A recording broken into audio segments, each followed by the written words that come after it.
y aun después de muerto, golpeándolo con aquel profeta, donde estuvo la palabra, todavía tenía, hermanos, poder Dios por medio de él para resucitar.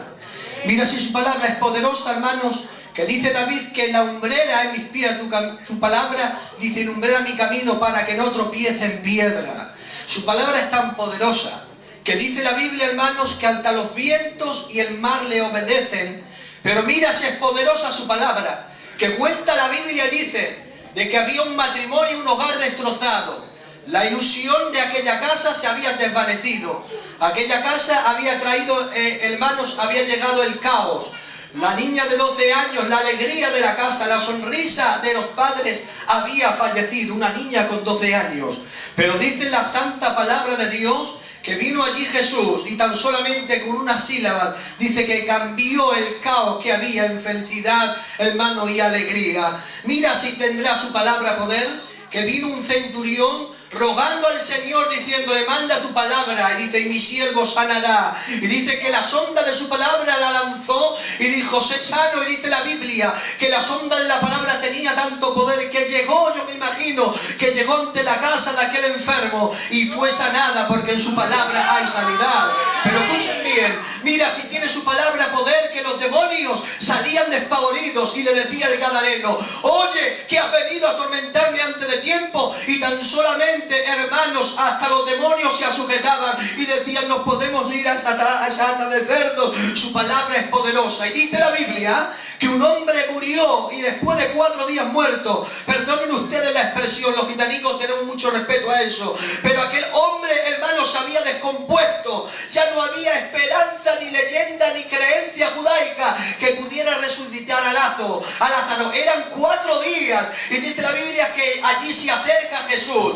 Escuchen bien, las plañideras habían llegado, gente de arte dramático para hacer llorar a la gente. Había una escena catástrofe, hermanos, todo el mundo llorando. Lázaro, según las costumbres judías, tenían que vendarle de los pies a la cabeza, ponerlo en un semisótano y sellarle con una roca el sepulcro. Esa era la escena que había entonces. Pero Jesús se acerca, se para ante aquella tumba, hermanos, y dice que lanza una palabra, dice, Lázaro, ven fuera. Esa palabra penetró, hermanos, en lo más adentro del sepulcro. En aquel sepulcro ya, hermanos, lo que es frío. Dice que se acercó ante ese cuerpo, las vendas no impidió que la palabra hiciera su efecto, y se introdujo por el oído externo, medio e interno. Le dio orden al espíritu y al alma. Se metieron en ese cuerpo, lo descompuesto se puso a recomponerse, abrió los ojos y dijo, Lázaro, ven fuera. Esa palabra ha llegado a la iglesia de la línea. No sé qué ilusión tiene sepultada y no sé qué estado caótico es el que tiene, pero el mismo efecto que tuvo sigue teniendo para levantarte, ayudarte. Hermanos, tenemos la palabra viva y eficaz. Esa palabra está aquí. Mira al hermano que tienes a tu lado, su palabra sigue siendo viva y eficaz. Díselo.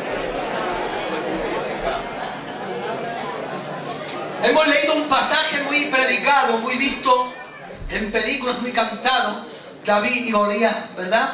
Pero miren, mi hermano, yo entrando en la palabra del Señor, había una situación en aquel lugar. Había una situación, escuchen bien. Había una situación. Pero toda situación tiene un origen. Escuchen bien esto. Toda situación presente tiene un origen. Lo que usted esté atravesando hoy tuvo repercusión en las acciones y las decisiones del ayer. Toda situación tiene un origen. La situación que había ahí es que había un hombre de 2,80 metros, que dice que durante 40 días y 40 noches, dice que se ponía en medio de 2 campamentos. Y cuando se ponía en medio de 2 campamentos, lanzaba un mensaje de desánimo, desafiando a Israel, diciendo que venga alguno de los escuadrones de Israel y que pelee conmigo. Dice que yo hoy le venceré y daré su comida a las aves del cielo.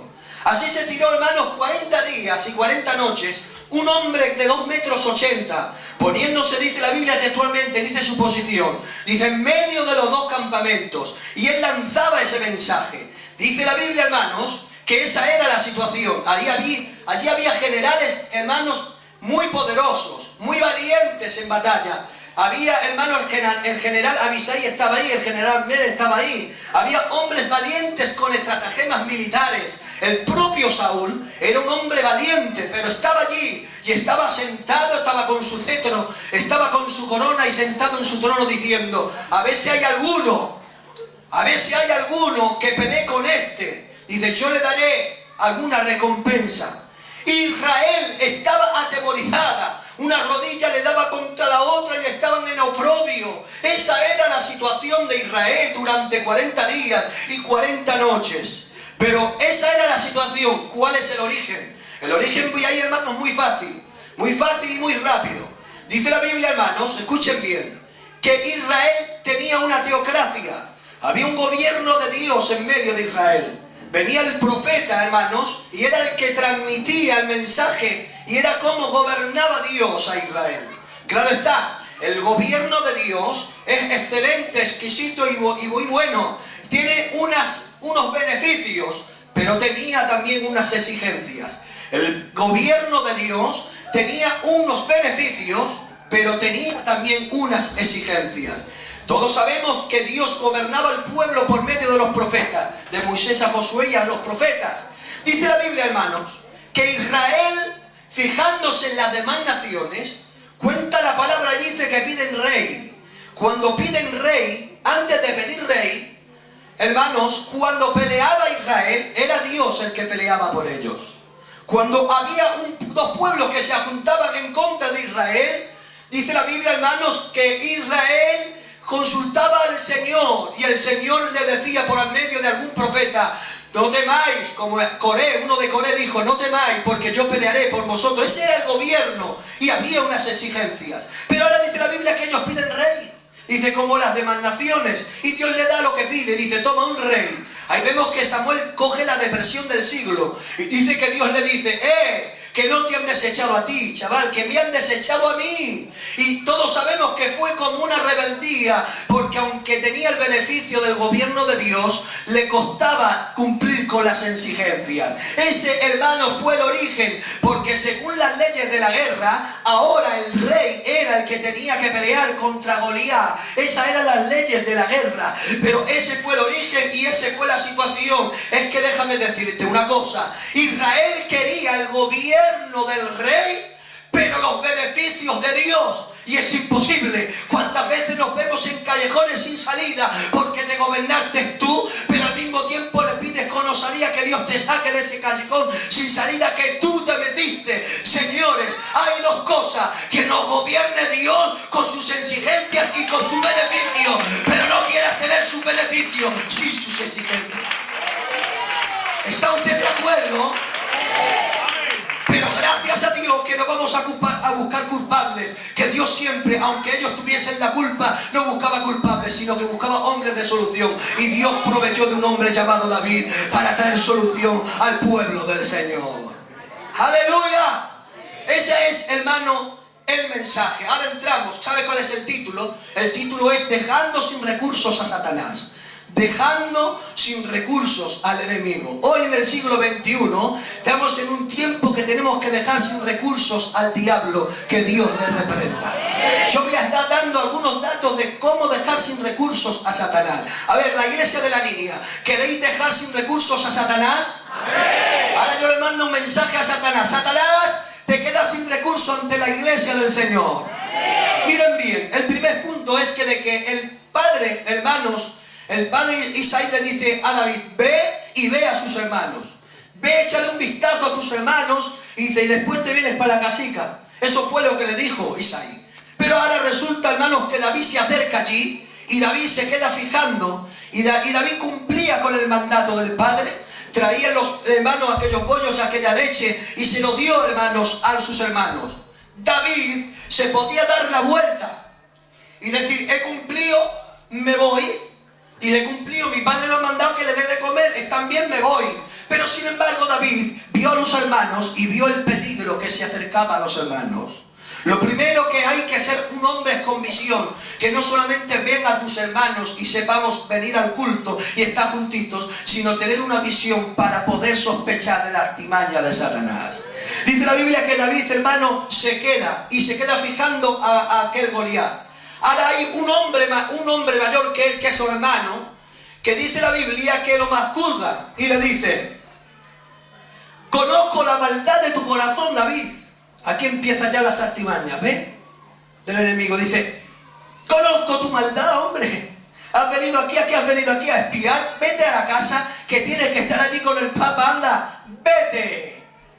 Pero dice David: esto no es mero hablar. Mientras que hay un hombre de 2,80 metros desafiando, ¿nos vamos a discutir nosotros que somos hermanos? Dice: esto no es mero hablar. El primer punto que quiero decir es que David tenía definido quién era su enemigo. Aunque en lo presente le estaba mal juzgando, sabía que su enemigo era Goliat y no era su hermano, aunque lo estaba hablando mal.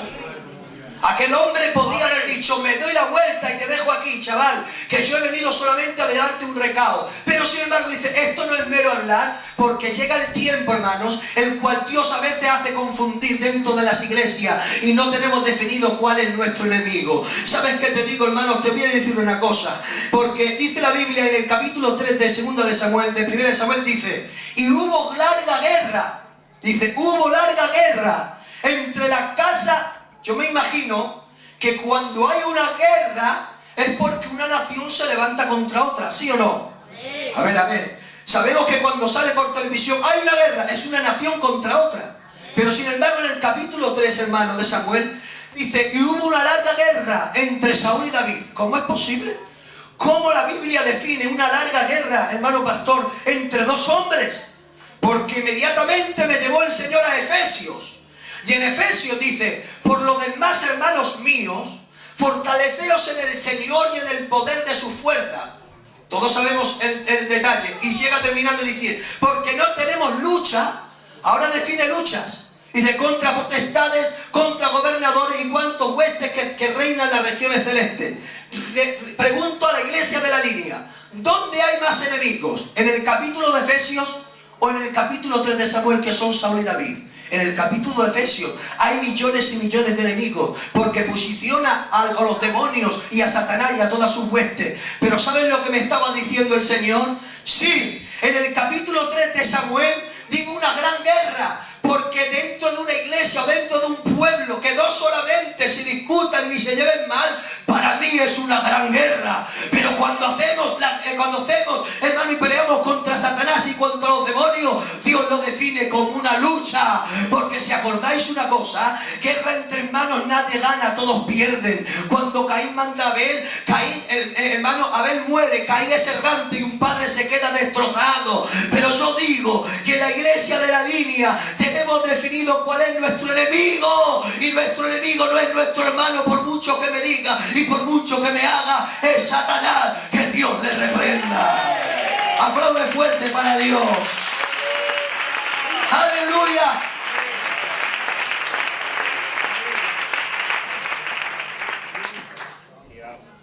Definido cuál es nuestro enemigo. Y dice la Biblia, hermanos, que se empezó a querer hablar con Saúl. Escuchen bien el primer detalle. Cuando David va a hablar con Saúl, él se quiere presentar a David. Él no quiere romper los moldes ni el protocolo. Y dice la Biblia que va antes a hablar con el rey, a ver si el rey le da la aprobación. Y dice la Biblia que cuando David se presenta, escuchen bien lo que voy a decir. Dice la Biblia, hermanos, que él se va ante Saúl. Escuchen bien. Él sabía que le pertenecía pelear y luchar al rey. Esa era la ley de la guerra. Pero sin embargo él no miraba a quién le pertenecía, sino él miraba la deficiencia del pueblo, y por eso, hermano, quería enfrentarse a lo que fuese. Llega el tiempo que Dios no va a usar a los que tienen cargo y lugares preeminentes, como era Saúl. Saúl tenía corona, Saúl tenía cetro, Saúl, hermanos, tenía lugar. Pero llega el momento y el tiempo que Dios no va a usar a los hombres con preeminencia y con lugares ni con cargos. Dios va a utilizar a los hombres que tienen carga y no cargos. Dios va a utilizar al que sea que mire la deficiencia y quiera pelear. Hombres no solamente como David, aquí hay muchas mujeres, voy a decir algo. Hombres como Ana. ¿Sabéis ustedes que según la simijá, la ordenación judaica, habían dos? Estaba la rabina, hermanos, que era de Moisés a Josué el profeta, y luego estaba, hermanos, la de los profetas, la del sacerdocio, que era por genealogía. Ana sabía que le pertenecía a los hijos de servir en el sacerdocio, a los hijos de Elí. Ella lo sabía, pero ¿sabes qué? Ella dice, si los hijos de Elí están descuidados, si no le dan la gloria a Jehová, dice, aunque no me pertenezca, sacrificaré mi hijo por amor al pueblo de Israel. Es tiempo de no mirar a quien le pertenezca, es tiempo de poner manos a la obra. Si Dios te hizo ver la deficiencia, es para que actúes. Miren bien, yo estuve en Fuengirola de candidato y ¿sabes qué pasó? Que había una luz, hermano, antes de entrar a la iglesia. Había una luz y había una tierra que había ahí muy fea. ¿Y sabes qué pasaba? Se fundió la luz y venía el ancianito, venía el joven. ¿Ah? El candidato que no quita que no pone la luz, nos vamos a caer cualquier día. Así se tiraron 2 días, yo no pude estar en el culto. Cuando llego el primer día lo escucho. Yo estaba orando y escucho, no lo ve el candidato. El candidato tenía que haber quitado la luz. ¿Sabes las obligaciones de todo el mundo? Pero ¿sabes qué? Yo cogí, hermanos, me fui a los 20 duros a la esquina, compré la bombilla y la puse. Cuando me tocó predicar dije, hermano, costaba menos ir a la esquina y comprar la bombilla que criticar a un hermano. Señores, es tiempo de hacer lo que haga falta sin mirar a quien le pertenezca. ¿Sí o no? David, aunque no le pertenecía, pero le dolía la obra. Te hago una pregunta, ¿te duele la obra de Dios? Aunque no te pertenezca, si Dios te dio la visión de aquel hermano que falta, ve y visítalo, no esperes que vaya el pastor. ¡Aleluya! Dejando sin recurso a Satanás. Y dice la Biblia que David se presenta y le dice, Saúl, no se desmaye el corazón de tu siervo. En tiempo de, miren bien, el tiempo de aprobio hay un recompensa.